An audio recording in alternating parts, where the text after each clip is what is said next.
Bizi futbolimiz haqida yillar mobaynida tanqid qilinib kelyapti-da. O'zbek futboli, o'zbek babayani unday deb bunday deb kelishyapti. Bitta qahramon chiqdi, o'zbek futbolini dunyoda nomini eslatadigan qilib qo'ydi. Demak, tarbiya qilinish kerak bo'lgan jihat qaysi ekan?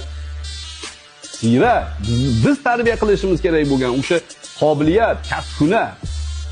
Bitta siz chiqib turib butun millatni oyoqqa ko'tarib olishingiz mumkin. Avval aytib kelganmidim shuni? Mana yana shuni isbot.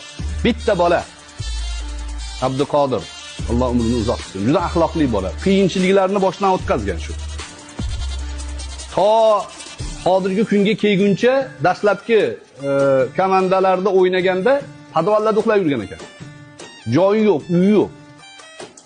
Oyiga $100 oylik olar ekan. $100. Nima bo'ladi $100?